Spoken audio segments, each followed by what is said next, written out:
D'un point de vue ergonomie, le IPC 1005HA-H, donc la version la plus haut de gamme de la machine, présente d'énormes qualités ainsi que quelques défauts. On a un très bon clavier, très ergonomique, très pratique, avec une bonne taille, c'est-à-dire qu'on peut vraiment s'en servir à deux mains sans problème. C'est pas un clavier très étroit comme sur les anciens IPC première génération, notamment les 7 pouces. Donc on a vraiment un clavier qui change beaucoup quand on compare à celui d'un 7 pouces de base. Les touches sont beaucoup plus larges, beaucoup plus grandes, plus accessibles.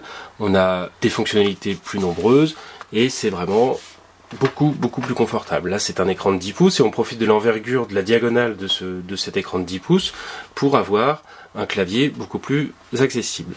On a un pavé tactile noyé dans la masse, c'est-à-dire qu'il est vraiment intégré dans le châssis du netbook, avec juste une petite zone qui est définie par des petits ergots qui sont là pour rappeler où est la zone accessible sur la machine. Un monobouton qui permet quand même les deux clics.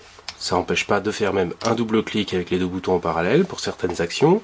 Et c'est un pavé tactile multitouch qui permet notamment de zoomer et dézoomer sur une page ou par exemple de revenir en arrière sur une autre page. D'un point de vue écran, c'est pas le meilleur écran que j'ai pu voir dans la gamme, notamment chez Asus.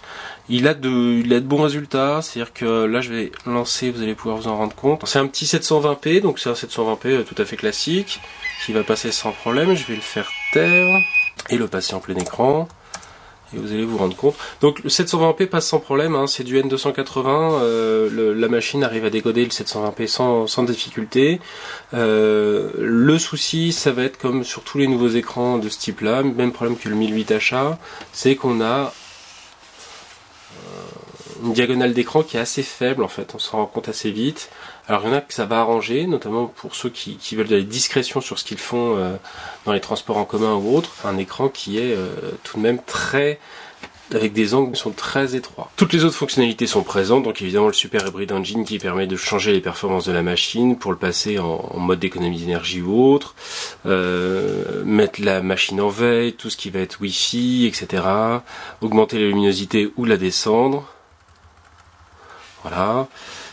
Toutes ces fonctionnalités-là sont présentes évidemment et sont vraiment très accessibles, très simples. Le fait d'avoir des touches un petit peu plus grandes, ça rend tout ça vraiment beaucoup plus simple.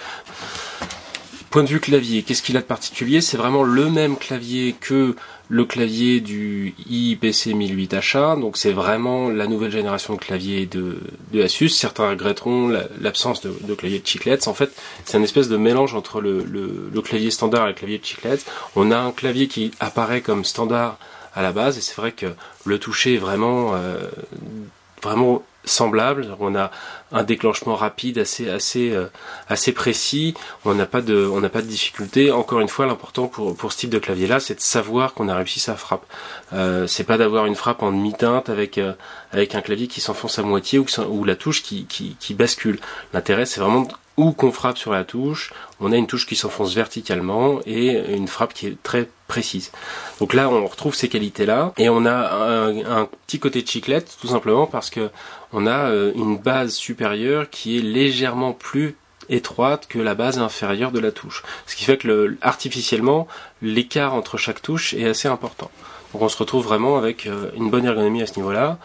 Le pavé tactile est suffisamment large pour fonctionner parfaitement sur ce type d'écran-là, et il bénéficie de toutes les fonctionnalités synaptiques. Notamment, là, j'ai activé une fonctionnalité assez sympathique qui permet d'utiliser son pavé tactile comme un trackball. Donc, typiquement, je vais donner un petit coup sur le pavé, et on a une souris qui va traverser la moitié de l'écran sans problème. Asus a arrêté d'exploiter la fonctionnalité de scroll avec deux doigts et a préféré réexploiter en fait la gestion, voilà, avec le Chiral Motion qui permet donc plus facilement d'aller et venir dans la page, de faire un défilement avec un système de spirale.